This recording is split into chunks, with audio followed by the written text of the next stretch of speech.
السلام علیکم ورحمۃ اللہ تعالی وبرکاتہ۔ محترم سامعین اور ناظرین، میں امید کرتا ہوں کہ آپ تمام خیر و عافیت سے ہوں گے۔ اللہ تعالیٰ آپ سب کو اپنے حفظ و امان میں رکھے اور ڈھیر ساری خوشیاں اللہ تعالیٰ ہم سب کو نصیب فرمائے۔ دو باتیں علم نفسیات کے بارے میں ہو چکی تھی پچھلی ویڈیو میں، اب انشاءاللہ تبارک و تعالی تیسری باتیں علم نفسیات ہی کے بارے میں آپ کے سامنے پیش کرنے جا رہا ہوں۔ آپ تمام سننے والے، جاننے والے اور اس پیغام کو پہنچانے والوں سے، پھیلانے والوں سے گزارش ہے کہ شروع سے لے کر آخر تک ضرور پورا ویڈیو سنیں، تو انشاءاللہ تبارک و تعالی بڑا نفع ہوگا اور نئی نئی بات آپ کے علم میں آتی رہیں گی انشاءاللہ۔ غیبت سے بچنے کا آسان طریقہ۔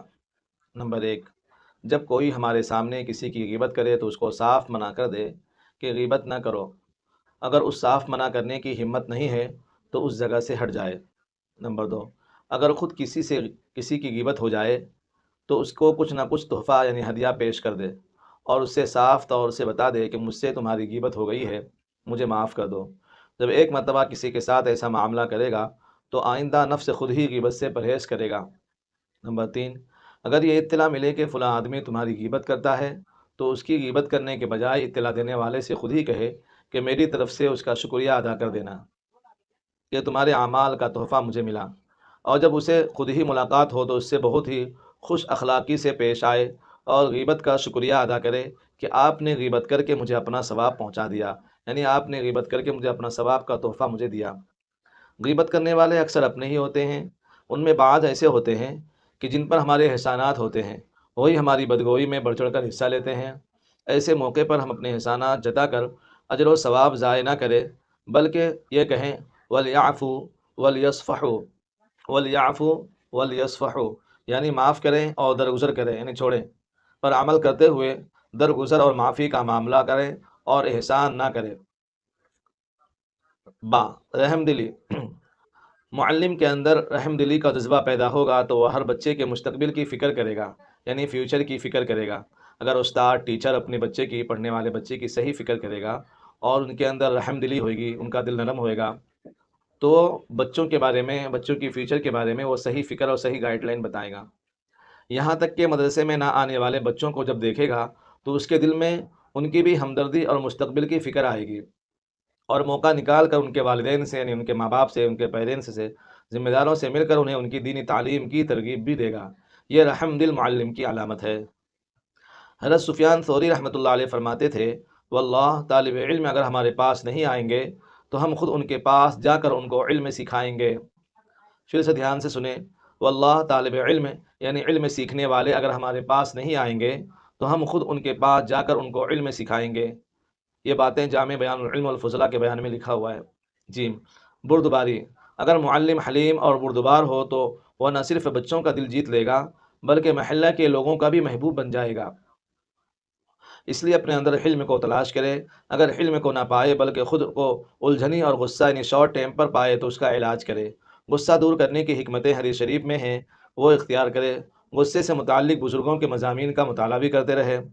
اذا شئت ان تسود عشیرۃ فبالحلم سدلا بالتسرع والشتم۔ ترجمہ، اگر تو کسی قوم پر سرداری کرنا چاہتا ہے تو بردباری اختیار کر، نہ کہ غصہ گرمی اور گالی گلوچ۔ دل کی سختی اور غصہ دور کرنے کا علاج حدیث شریف میں آیا ہے، اتحب ان یلین قلبک وتدرک حاجتک ارحم الیتیم وامسح رأسہ واطعمہ من طعامک یلن قلبک وتدرک حاجتک۔ ترجمہ، کنز الاعمال۔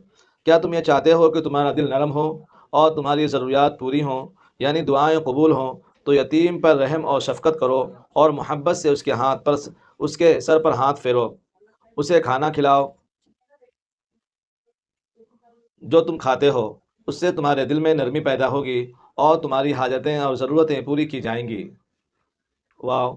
تواضع اور انکساری۔ تواضع انکساری کہتے ہیں اپنے آپ کو چھوٹا سمجھنا، چھوٹا پن، اپنے آپ کو بالکل چھوٹا سمجھنا۔ جو معلم یہ چاہتا ہے کہ وہ لوگوں میں محبوب بن جائے تو اس کو چاہیے کہ تواضع اور انکساری اختیار کرے۔ حضرت رسول اکرم نے امت کو اس کا نسخہ سکھا دیا، فرمایا من تواضع للہ رفعه الله فهو في نفسه صغير وفي أعين الناس عظيم ومن تكبر وضعه الله فهو في أعين الناس صغير وفي نفسه كبير حتى لهو أهون عليهم من كلب أو خنزير. شعب الایمان. ترجمہ: جو شخص اللہ کے لیے تواضع اور انکساری اختیار کرتا ہے، اللہ تعالیٰ اس کو رفعت بخشتے ہیں، یعنی بلندی اس کو بخشتے ہیں۔ وہ اپنی نظر میں چھوٹا ہوتا ہے اور لوگوں کی نگاہ میں وہ عظیم ہوتا ہے۔ جو شخص تکبر کرتا ہے، اللہ تعالیٰ اس کو لوگوں کی نگاہ میں چھوٹا بنا دیتے ہیں، حالانکہ وہ خود کو بڑا سمجھتا ہے۔ لوگوں کے نزدیک وہ ایک کتے یا سور سے بھی زیادہ ذلیل ہو جاتا ہے۔ حضرت عمر رضی اللہ تعالیٰ عنہ کا ارشاد ہے: تعلموا العلم وعلموه الناس وتعلموا له الوقار والسکینة وتواضعوا لمن يعلمكم عند العلم وتواضعوا لمن تعلمه العلم ولا تكونوا جبابرة العلماء. شعب الایمان. اس کا ترجمہ ہے: علم سیکھو اور لوگوں کو سکھاؤ۔ علم کے لیے ادب اور سنجیدگی یعنی رسپیکٹ، ڈسپلین اور سکون سیکھو، اور ان لوگوں کے ساتھ انکساری سے پیش آؤ جن سے تم نے علم سیکھا ہے، اور ان سے بھی جن کو تم نے علم سکھایا ہے۔ اب اس میں دو باتیں معلوم پڑتی ہیں کہ جس اسٹوڈنٹ کو، جن بچوں کو ہم سکھاتے ہیں، ان سے بھی تواضع سے پیش آئے، اور جو استاد نے ہمیں پڑھایا ہے ان سے بھی تواضع اور چھوٹے پن سے پیش آئے، اور متکبر اور سخت دل علماء نہ بنے۔ تواضع کرنے والے علماء کی نشانی یہ ہے کہ اگر ان سے کوئی غلطی ہو جائے تو وہ اپنی اصلاح سے شرماتے نہیں ہیں، فوراً اپنی غلطی کا اعتراف کرتے ہیں، صحیح بات کو بلا چوں چرا قبول کر لیتے ہیں۔ ایک غلط فہمی یہ ہے کہ بعض لوگ مداہنت یعنی مکھن لگانے کو تواضع سمجھتے ہیں۔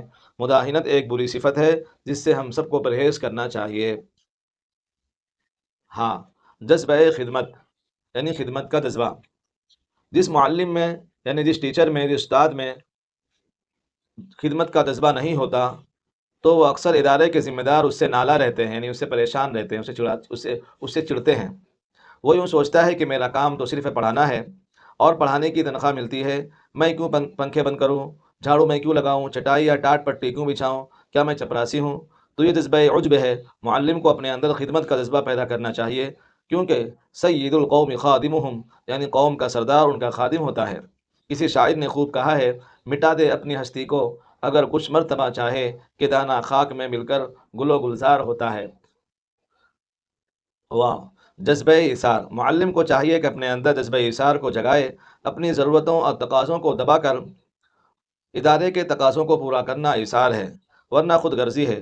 خود غرضی سے پرہیز کرنا چاہیے۔ قرآن پاک میں ایثار کرنے والے مسلمانوں کی تعریف آئی ہے: وَيُؤْثِرُونَ عَلَىٰ أَنفُسِهِمْ وَلَوْ كَانَ بِهِمْ خَصَاصَةٌ الآیہ سورہ حشر کی آیت ہے۔ وہ لوگ اپنے اوپر دوسروں کو ترجیح دیتے ہیں چاہے ان پر خود فاقہ اور کلاشی ہو۔ نمبر 4، وضاقتہ. پھر یوں ہوا کہ کسی نے بٹھایا نہ پاس میں، پھر یوں ہوا کہ کسی نے بٹھایا نہ پاس میں، دھبے لگے ہوئے تھے ہمارے لباس میں۔ معلم کو اپنی وضاقتہ کا خیال رکھنا چاہیے، یعنی پڑھنے والے کو، استاد کو، ٹیچروں کو چاہیے کہ اپنے کپڑے کو صاف ستھرا رکھے، اور کپڑے میں داغ دھبا اگر ہو تو فوراً اس کو صاف کر دے۔ آئینہ کے سامنے صرف اپنے بالوں کو ہی نہیں سدھارنا چاہیے، بلکہ اپنے کپڑے وغیرہ کو بھی سنوارنا چاہیے تاکہ وہ باسلیقہ نظر آئے۔ پھر حفصہ رضی اللہ تعالیٰ عنہ کے ہاں ایک خاص عمدہ لباس تھا۔ جب باہر سے وفود آتے تو حضرت صلی اللہ علیہ وآلہ وسلم اسے پہنتے اور پھر ملاقات فرماتے۔ ان عورت ان رسول اللہ صلی اللہ علیہ وسلم کان له ثوب اخضر یلبسه للوفود۔ حضرت عمر رضی اللہ تعالیٰ فرماتے ہیں کہ حضور صلی اللہ علیہ وآلہ وسلم کے پاس ایک ہرے رنگ کا لباس تھا، وفود کے استقبال کے لیے اسے پہنتے تھے، یعنی اسے زیب تن فرماتے تھے۔ كان رسول الله صلى الله عليه وسلم إذا قدم عليه الوفد لبس أحسن ثيابه وأمر أصحابه بذلك، فرأيته وقد قدم عليه وفد كندة وعليه حلة يمانية وعلى أبي بكر وعمر مثله۔ یعنی رسول اللہ صلی اللہ علیہ وآلہ وسلم کی خدمت میں کوئی وفد آتا تو آپ بہترین لباس پہنتے تھے، اور حضرات صحابہ رضی اللہ عنہم کو بھی اس کا حکم فرماتے تھے۔ چنانچہ قبیلہ کندہ کا جب وفد آیا تو میں نے دیکھا کہ حضور کے بدن مبارک پر یمنی لباس تھا، اور اسی جیسا لباس حضرت ابو بکر اور حضرت عمر رضی اللہ عنہما نے بھی پہن رکھی تھی۔